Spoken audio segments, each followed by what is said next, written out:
कुनिहार से हरजिंदर ठाकुर की report. Police pension की मांगों पर गंभीरता से विचार कर उन्हें स्वीकार किया जावे।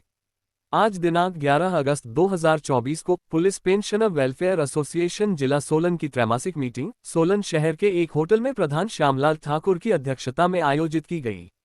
सर्वप्रथम संगठन ने उन लोगों के प्रति जो इस आपदा में मकान गिरने की वजह से दबकर या किसी भी बाढ़ में कर इस संसार से चले गए हैं, उनके बारे संवेदना प्रकट करते हैं। सभी सदस्यों द्वारा काफी विचार विमर्श करके निम्नलिखित मांगों को सरकार व पुलिस विभाग से गंभीरता से विचार करने के उपरांत एक मत होकर उन्हें स्वीकार करने का आग्रह किया गया है। जो मांगे पुलिस विभाग के अधिकार क्षेत्र में नहीं है, उन्हें कृपया सरकार से आग्रह करके मंजूर करवाने का प्रयास करें। सबसे पहले महत्वपूर्ण मांग यह है कि जो भी पेंशनरों के वित्तीय लाभ आज तक नहीं मिल रहे हैं, जिसमें 12% डीए और नए वेतनमान की किस्तें व 2016 के बाद रिटायर कर्मचारियों की सभी प्रकार के वित्तीय लाभ जल्द से जल्द प्रदान करें। और इसी प्रकार सालों से पेंशनरों के मेडिकल बिल पेंडिंग पड़े हैं, उनका भुगतान नहीं किया जा रहा है, जिसके कारण मजबूरी में बहुत से पेंशनर जो अपने अंतिम पड़ाव पर बैठे हैं और गंभीर बीमारियों से पीड़ित है, उन्हें अपना इलाज करवाने में बहुत सी दिक्कतें आ रही है, मगर सरकार इस बारे कोई भी ध्यान नहीं दे रही है। और बहुत से पेंशनर तो अपने वित्तीय लाभ के आस लगाए हुए ईश्वर को प्यार हो गए, जो इन वित्तीय लाभ का इंतजार करते ही रहे। हमारी इस देवभूमि में ये भी मान्यता है कि जो प्राणी मरते वक्त उसके मन में लेन देन की बात रह जाती है, वह उनको भारी पड़ती है जिनके प्रति वह दम तोड़ते हुए इंतजार कर रहे थे। संगठन ने पहले भी मांग की थी कि कर्मचारियों के वित्तीय लाभों के बजाय पेंशनरों के प्रति ध्यान दिया जावे कि जो रिटायर होकर आखिरी वक्त में बैठे हैं उनका ख्याल करके उनके सभी वित्तीय लाभ उनके जीते जी दे क्योंकि कर्मचारी तो अभी लंबी सर्विस करेंगे, उनसे हमारी तुलना न करें। जैसा कि दूसरे संगठन मिलकर रोजाना बयान दे रहे हैं कि अगर हमारी इन मांगों को 15 अगस्त को स्वीकार करने की घोषणा नहीं की जाती है तो उसके बाद धरना प्रदर्शन भी शुरू किया जाएगा, जिसमें हमारे जिला का संगठन भी भाग ले सकता है। पुलिस जवानों का जो मुफ्त सफर सरकारी बसों में बताया गया है वह गलत है, जबकि हर पुलिस कर्मचारी की तनख्वाह से हर महीने 210 रुपये काटे जाते हैं। इसको मुफ्त सुविधा न समझा जाए, बल्कि सरकार को अपनी कुछ मुफ्त सुविधा छोड़नी चाहिए ताकि प्रदेश के आर्थिक हालात ठीक हो जाए। संगठन के मांग करने के बावजूद भी अभी तक जो पुलिस कर्मचारियों को एक्स्ट्रा पे मिलती है उसे पुराने स्केल के ही मुताबिक दिया जाता है, जो कि उनके साथ अन्याय है, जबकि उनका हक बनता है कि उन्हें नए स्केल के मुताबिक वह पे मिलनी चाहिए। 3. ये भी कई सालों से संगठन मांग करती आ रही है कि फौजी पैटर्न के मुताबिक पुलिस भर्ती में भी पुलिस कर्मियों व पेंशनरों के बच्चों को कुछ आरक्षित सीटें मिलनी चाहिए, मगर पुलिस विभाग आज तक सरकार से यह मांग नहीं उठा सका। 4. काफी समय पहले तत्कालीन डीजीपी साहबान के द्वारा आदेश पारित किए गए थे कि पुलिस पेंशनरों के साथ हर जिला के एसपी साहब 6 महीने के बाद और आईजी वेलफेयर साहब साल में एक बार मीटिंग करेंगे ताकि उनकी मांगों के बारे आमने सामने बैठकर चर्चा की जा सके, मगर उस पर भी कोई ध्यान नहीं दिया गया।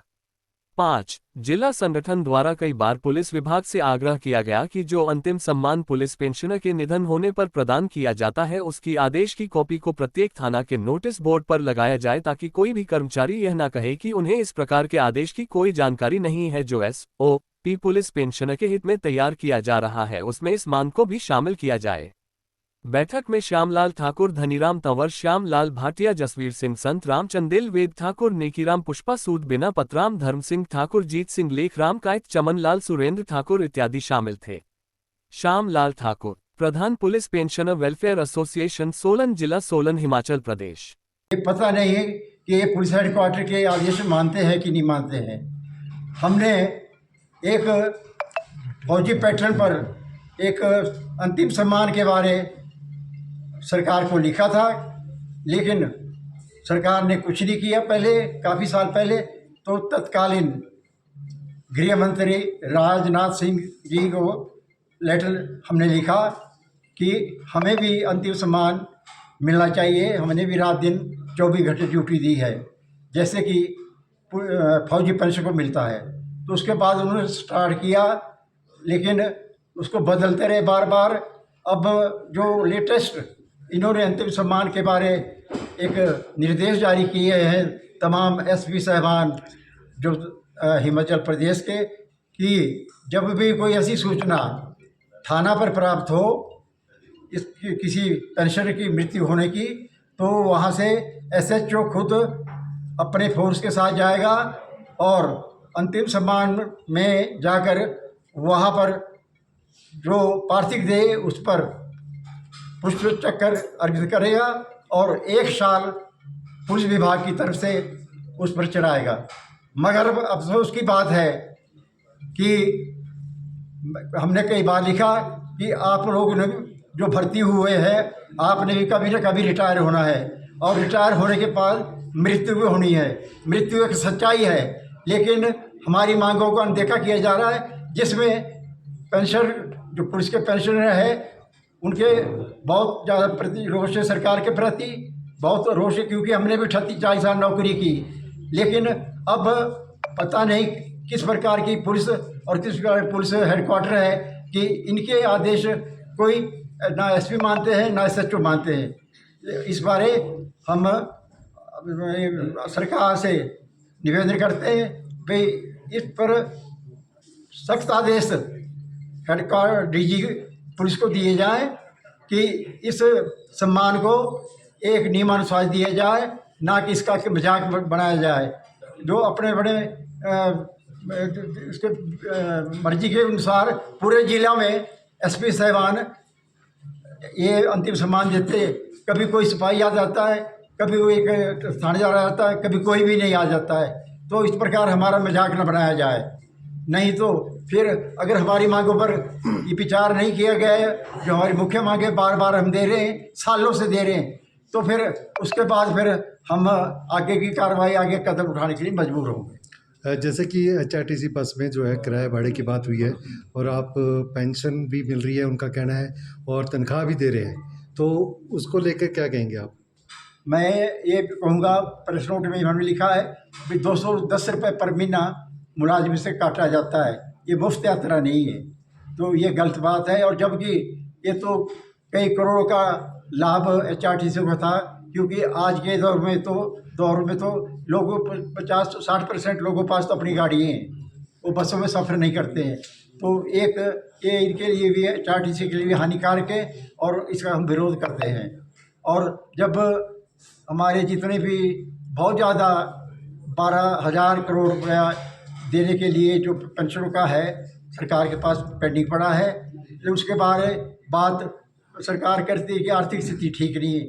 हमने उसमें लिखा है भाई आर्थिक स्थिति हमारे लिए ठीक नहीं है, लेकिन आपके लिए कैसी स्थिति है? आप जो अपने फजूल खर्चे वो बंद करें, तब जाके आर्थिक स्थिति ठीक होगी। जैसे कि आप लोग थाने या चौकी वगैरह में जाते हैं, रिटायर ही हैं आप, तो किस तरह का मान सम्मान या वहाँ पे आपके कार्य को देखा जाता है और क्या आप प्रमुखता से किया जाता है कि लटकाते हैं? ये मुद्दा भी बहुत दिनों से चल रहा है और हमने इसकी कंप्लेंट यही सोल में 3-4 साल पहले IG वेलफेयर आए थे, SP वेलफेयर आए थे, पुलिस लाइन में थे, और वहाँ भी हमने इस मुद्दा को उठाया। भाई जब भी कोई पुलिस पेंशनर किसी काम के लिए अपने थाने में जाता है तो उसको अच्छी नज़रों से देखा जाता है, वो देखते हुए क्या आफत आ गई ऊपर। और जबकि वहाँ जो पॉलिटिकल लीडर होते हैं, जैसे पंच प्रधान है, उनको बड़े मान सम्मान से बिठाया जाता है, उनको चाय पानी पिलाया जाता है, लेकिन जो हमारा रिटायरी वहाँ जाता है उसको वो अच्छी तरह से जिसका सम्मान का हकदार है वो नहीं मिलता। इसके बारे हमने पहले भी वो बालातर सार पुलिस के दिया है लिख के, लेकिन अभी तक भी वही चाल चल रही है, वो ठीक तरीके से हमारी इज्जत मान नहीं कर रहे हैं।